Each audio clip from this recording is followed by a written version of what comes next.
When the words coming out of your mouth are true and you believe what you're saying, that's authenticity.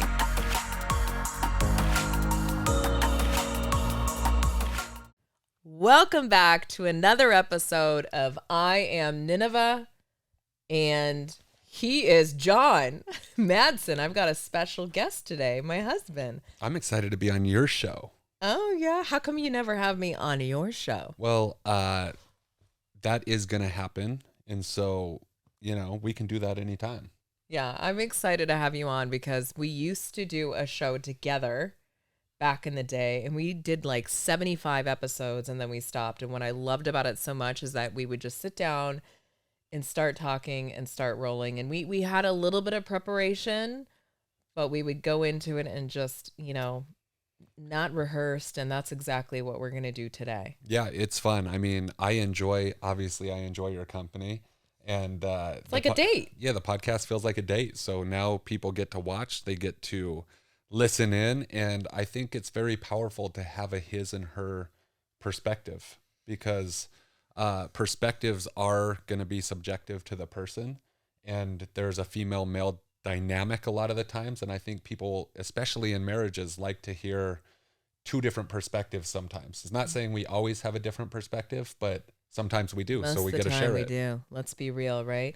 And it's not just the male and female perspective, but considering like our backgrounds, what we've experienced in life, like all those things impact our perspective on things too. That's what like shapes us as well. But there's definitely like that gender, male and female, that separates us because we are different, not just from like the way that we were made biologically, even the way we think, there's some like key differences. So yes, I agree. I think it's fun to talk to you because sometimes I can go on my little tirade. So listen, before we go into too deep, because people who've been listening to my podcast are not used to having guests, but I promised them that in 2023, and this is the first episode of 2023, so happy new year, everybody, that I was going to have more guests on. And I thought, who better to start with than with you, especially considering the topic that I want to discuss today. And the timing is perfect. Very fitting, because the number one goal that people have in America and maybe around the world, right? But I would say at least in America, right? What is your New Year's resolution? And I used to do these stories all the time as a news reporter is, oh, my number one, I need to lose weight. So that's what we're going to talk about that goal specifically, and why so many people start and stop, and the psychology of it. And the reason why I brought John on is because he's literally an expert at fitness, nutrition, and mindset. And so I'm excited to dive in. But first, can I just address the last episode I did was real spicy. How do you feel about your wife not making you sandwiches? I mean, I saw the clip and I saw your take on it, and I saw an Instagram story where I felt like there was a little trigger. And so, I mean, I think a lot of clips can be taken out of context, right? Your clips can be, my clips, some things that we see just glimpses of on the internet. But look, I don't need you to make me a sandwich for me to know that I love you. And so, I think that every relationship is absolutely different, right? Some females are brought up in a traditional way where they believe, for maybe it's right for them, I'm not saying it's wrong, but they believe that their love is demonstrated through maybe housework or maybe serving their husband. And I mean, our relationship, I don't think you need to serve me for me to know that you love me. You serve me in multiple different ways. That is not just like, here's a sandwich. Yeah, and I think my trigger is that kind of defining a female role and saying like making a sandwich or cleaning a countertop, like those are just so typical gender role specific like tasks. And I'm like, but the world has changed. Women have evolved. Households have evolved.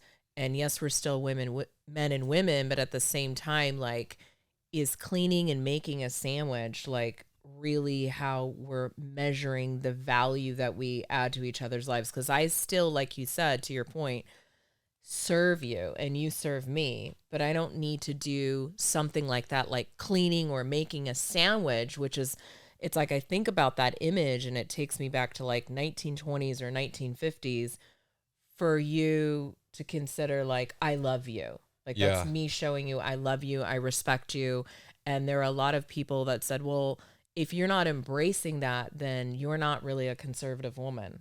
And I'm like, no, I don't think being a conservative woman with conservative values has anything to do with like cleaning and making sandwiches.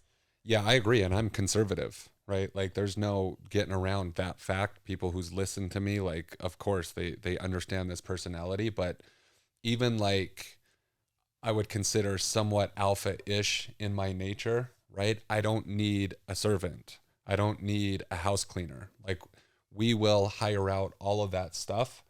What men really, I think, at the core want is for the woman to say, hey, I love you.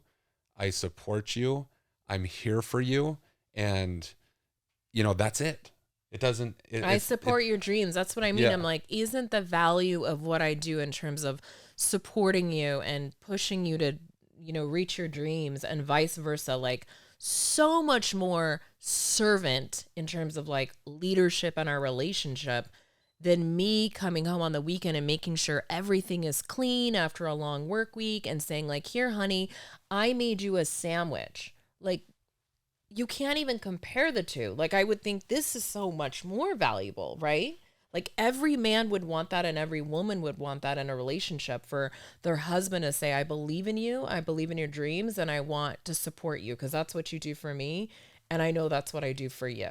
for sure. And so there's going to be different dynamics. And, each relationship, you know, is usually, unfortunately, sometimes the roles are just unstated and expected. And I think where there's expectation, that's usually when there's issues in relationship. The one thing I love about our relationship is we can conversate about it, right? Like I believe that, like Jordan Peterson says, like clean your room, meaning like the house should be pristine. Now, I don't view that as your job, and I don't even view that as my job, but it will be pristine every time someone walks into that house because it has been outsourced. And so, whether or not you want to outsource it, there's a lot of people that claim they liked to clean, which is ultimately fine too.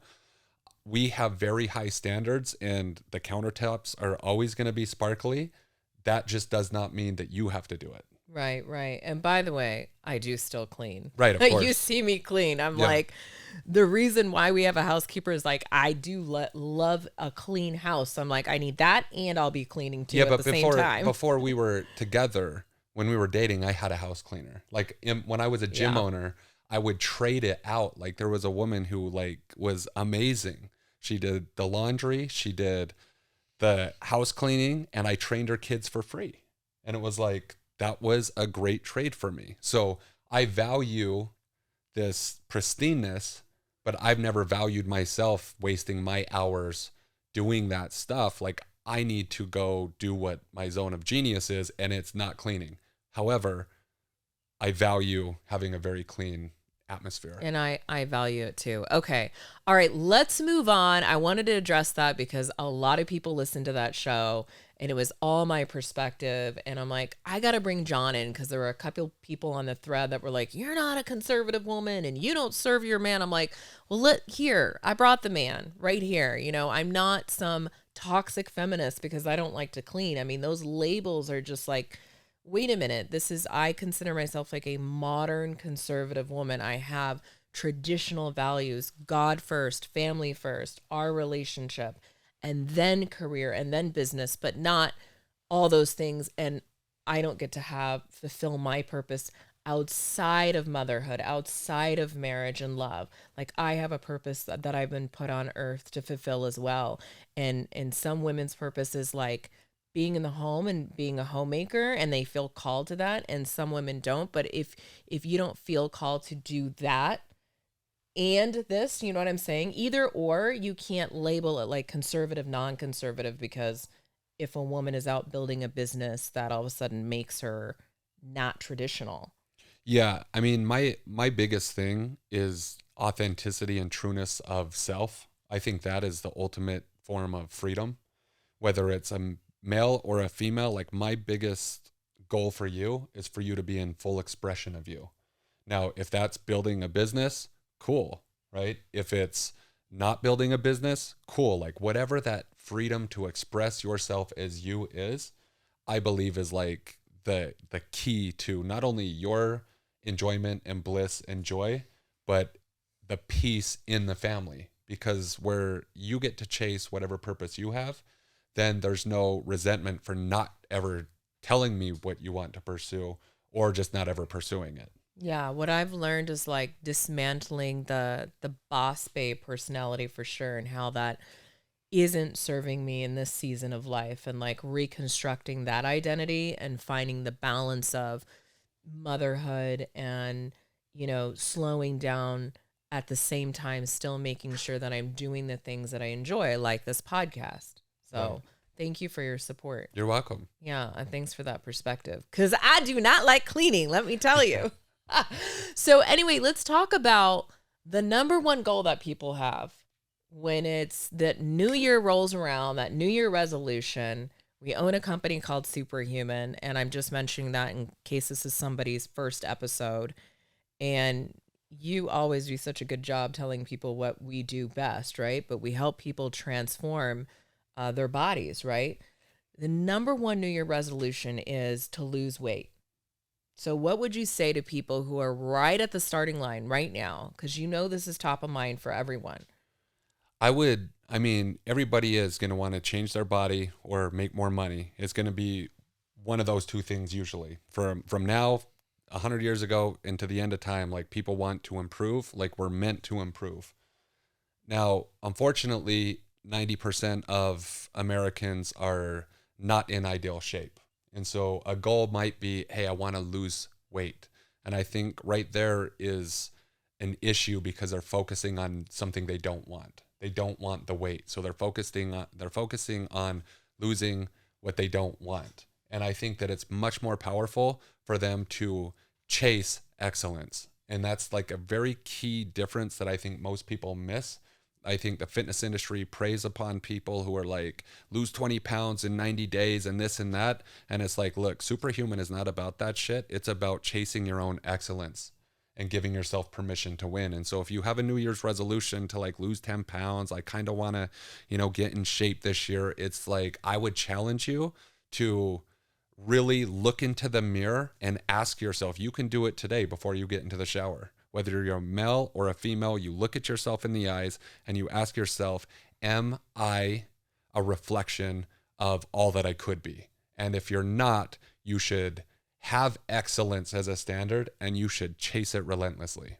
So what we do is really we help people pursue their excellence. It's really what we do at the core. Yeah. So we're not just a company that helps people lose weight, to your point. And what I'm hearing when you're saying that too is like this diet culture that's out there, right? Like you're saying that there's a lot of companies out there that are like, lose 10 pounds, do paleo, keto this, cut out meat. It's like all this fad diet. And I think people are just so exhausted by that. I can tell you, as a woman and women, I know I speak for a lot of women when I say, like, so tired of diet culture. Let's make it about something else, which is exactly that. When I look in the mirror, am I proud of the woman staring back at me? Could I be better than this? And like, your body is such a representation of, I think, your love, your self-love, and how much you love yourself. It is 100%. And see, that's where people will get upset about that statement. They'll say, if you're chasing excellence, that presupposes that you don't love yourself how you are. And that's not what either of us said. You should absolutely love you and the body that you were given, and you were created in God's image. And why would you want that image to represent mediocrity? And so it's not that you shouldn't love yourself. You shouldn't accept anything less than your best. And anybody that does accept anything less than their best is not meant for greatness. And so that's why the company that we've built is not meant for everybody. The weight loss companies, lose 10 pounds, the 6-week challenges, those are meant for everybody. We're meant for people who are going to chase their true potential down in their heart and their soul. And if that's you, like the transformations we get are the most ridiculous transformations, male and female, that I've ever seen. Why do you think there's so much resistance to this concept of Programming. not being average? Like, it blows my mind because growing up, if I look back, I'm like, hey, I've always chased excellence in a way, right? Maybe not always excellence in my body, but excellence in my career.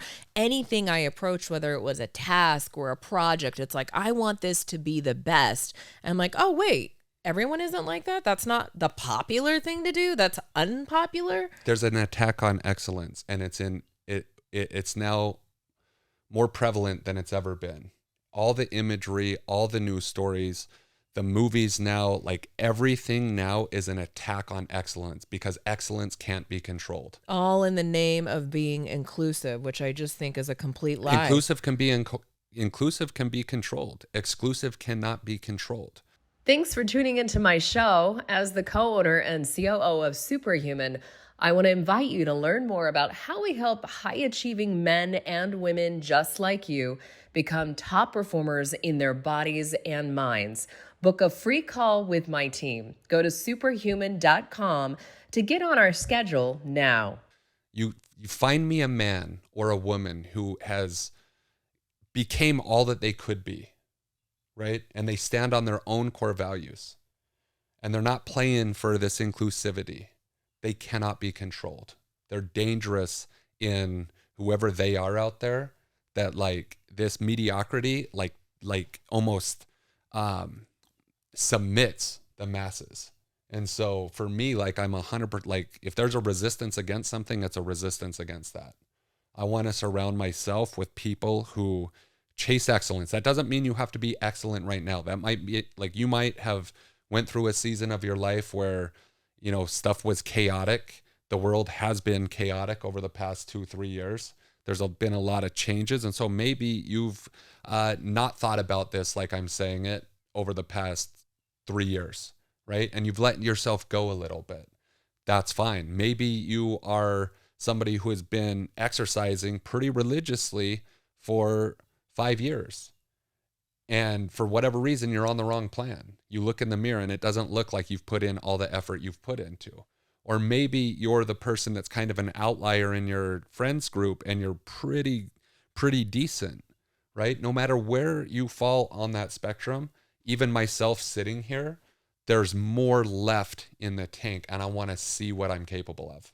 I love that. I agree. It's I love myself now and for who I am today. Like, I remember giving birth, having the C-section, and your body as a female just completely changes at that time. And it's like, you have to look in the mirror and say, now's not the time to go on some weight loss plan. Now's not the season. And I accept myself for who I am. I accept my body and I embrace this. At the same time, there will be a season where I will be absolutely pursuing that, you know, new mom bod that I envisioned. And even in the process, like, you may not be in a season of like weight loss, so like right after birth, right? I would not recommend that. At the same time, you could still make good choices. You can still be excellent day in and day out. So I guess it's accepting yourself for who you are, loving yourself here, but not saying that this is where you want to stay. Right. So it's not about perfection. It's about this constant evolution of you and seeing like what you're capable of. You know, I don't understand people that just sit and literally are okay with living the same day over and over again. I think it's just I don't think it was either beaten out of them.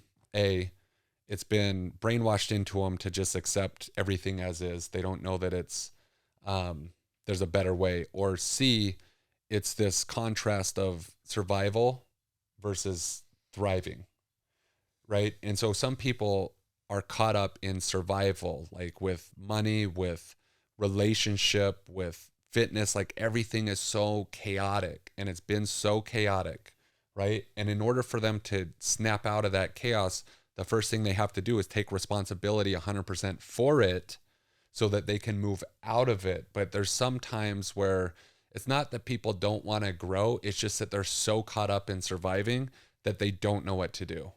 Yeah. Yeah. And I think we help them like show what's possible. So like for me, I'm constantly kind of tweaking my approach to my fitness and my body. So it's not like I don't have challenges with a schedule, being a mom and everything that we juggle with the business and figuring out each other's, okay, when's a good time for you to work out? When's a good time for me to work out? Like, how do we hit our macros and things like that? Like, that's a daily, weekly, sometimes discussion based on the seasons. And instead of getting into the problem frame and being like, this isn't going to work, so I'm just not going to do it. It's like, okay, how do we make this work for myself, for each other, and like supporting each other in that? How big of a deal would you say the spouse is in a goal like that? It's either going to make life incredibly easy or it's going to make it damn near impossible. And I've coached, I mean, probably 70% of our clientele is male just because of advertising up until this point. It will change, but it's been directed at the males. And so on the coaching calls, many times there's this resistance from the spouse. Sometimes it's a male spouse to a female.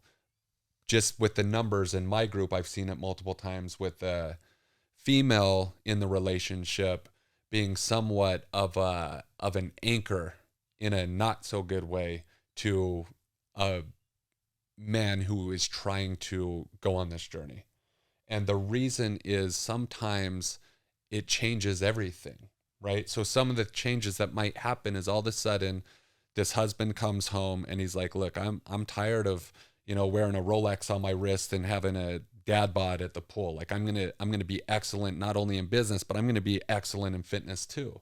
And so then all of a sudden the female's used to cooking these meals and the husband comes home and then there's these awesome meals. It might be lasagna or some, whatever that they make. Right. And then all of a sudden overnight, the husband's like, you know what? I can't eat that anymore. My coach says that, I need to understand how many grams of protein I'm eating. And, it's like, what's in this recipe? Right. Mm-hmm. And then the wife throws up her hands and she's like, well, you're making everything difficult.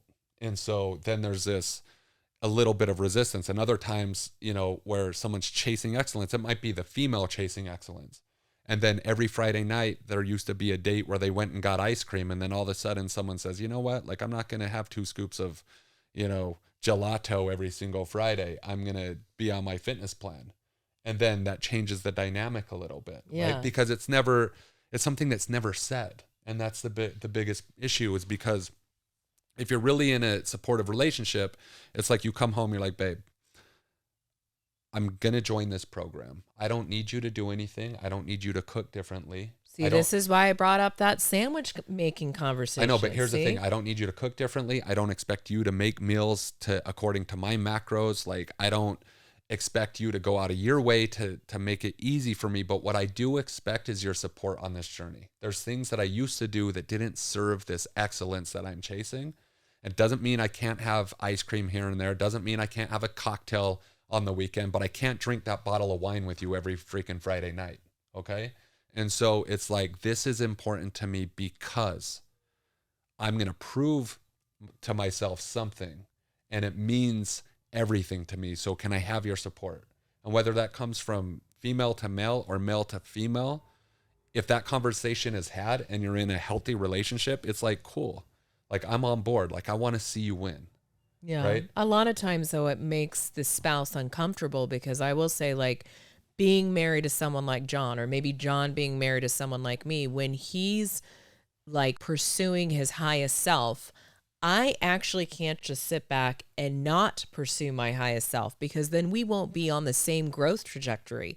And it's a mirror when somebody's like ascending and you're like, I need to ascend with my spouse. Now, we don't need to do the same things. We don't need to compete. However, we need to be ascending and supporting each other at the same time. It's not going to work if I stay the same and you start changing. So I think a lot of times when a spouse, like in this case, a lot of male clientele is going into change, the female's like, but I'm not changing.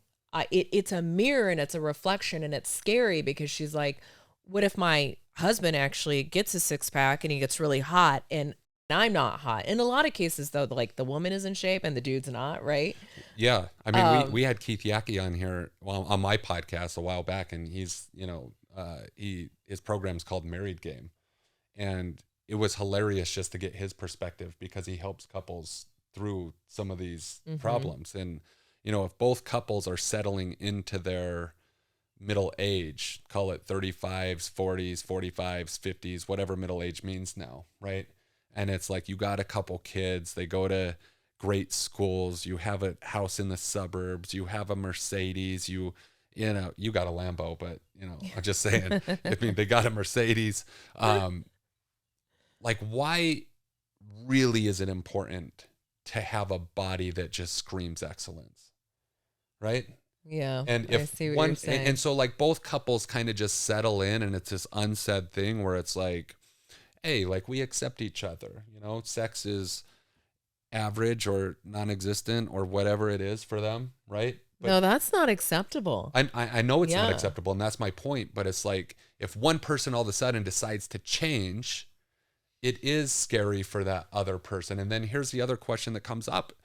Sometimes the husband or wife wants their spouse in the program too, because they're like, I want to elevate them with it. Yeah. And there's a resistance though. Yes, right? because they didn't make that decision. Because they're like, themselves. how can I get my wife on board? How can I get my husband on board? And my answer to that is go be so excellent without making their life any harder that it's almost going to be uncomfortable for them not to change with you, right? They're going to be inspired by your change, but the next time y'all are at this fancy 5-star Montage Laguna or in Cabo or wherever you're going to vacation, and homie has a Rolex and now a 6-pack, and wife hasn't done anything but wear baggy sweats, she's going to be like, oh, damn, like I better get my shit together.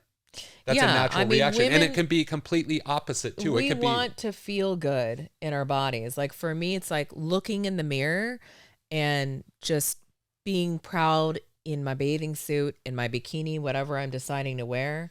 It's also in my clothing. Like it's important for me to look good. When I look in the mirror, it's like I like having the makeup on. I like being dressed nice.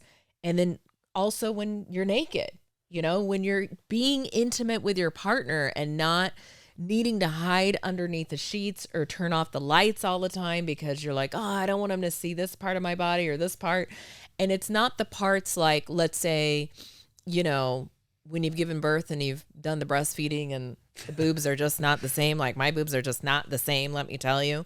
And they're still real. So like, that contemplation is always happening. Hotness. That's different when you're like, they kind of like flop to the side now, but that's all good. That's different. But I can't really control that, but I can control like everything else, So it's like, but the hotness and the sexiness is not like body parts. It's a fire. It's confidence. a confidence, right? Right, and ironically, like you can't really have a fire true confidence unless you can look into the mirror and you can see yourself as a person who's pursuing their best.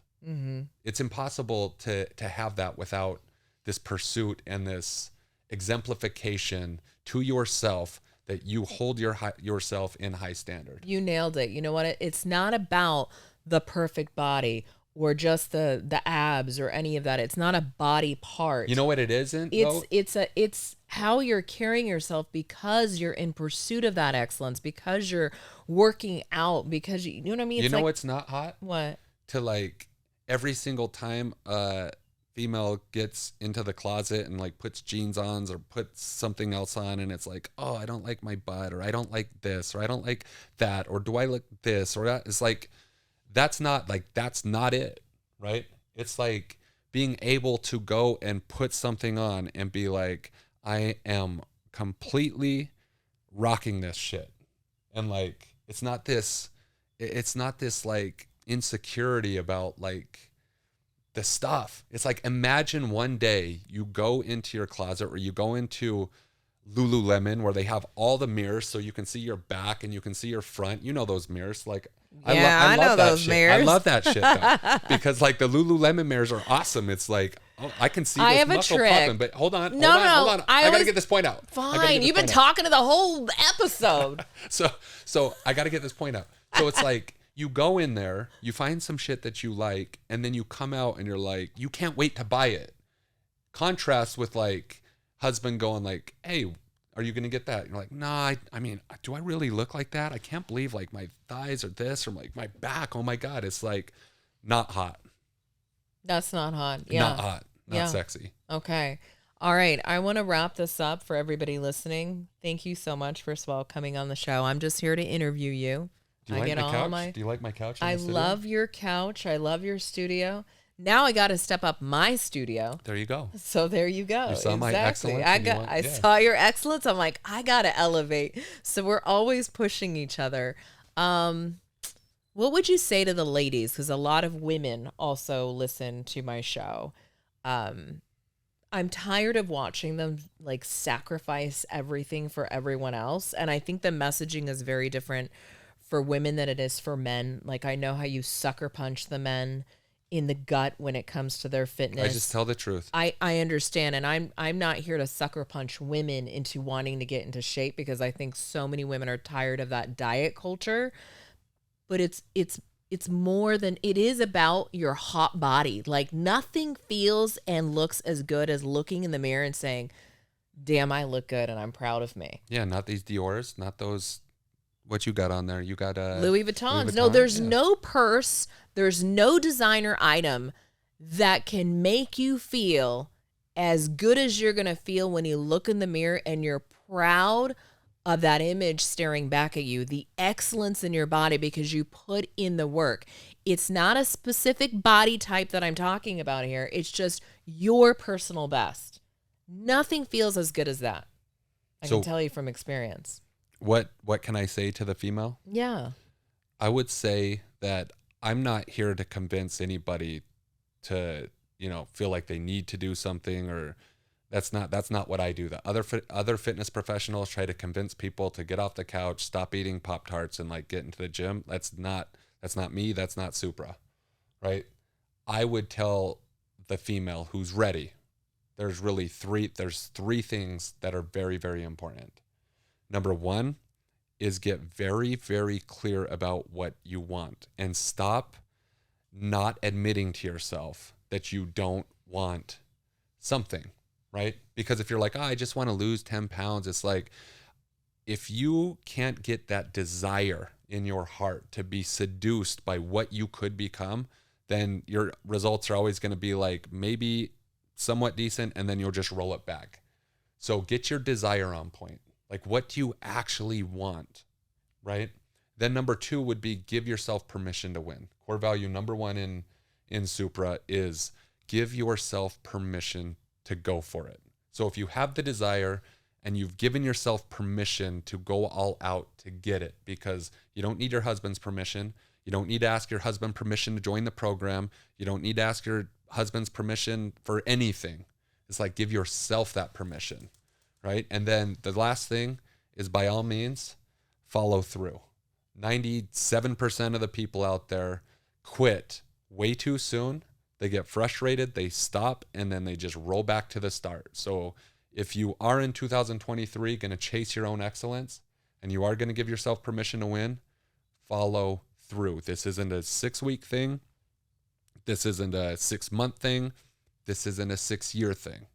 This is until you're take your last breath thing. It's for life. For life. Did you hear that, ladies? You don't need anyone's permission. That's right. Not your man's, not your partner's. Nobody's. You just got to give that permission to yourself. Yep. Babe, thanks for being on the show. Great show. Love it. I love you. Love you too. That's a wrap. If you're loving this show, connect with me on Instagram, share this episode, and leave me a 5-star review on iTunes. Thanks for listening.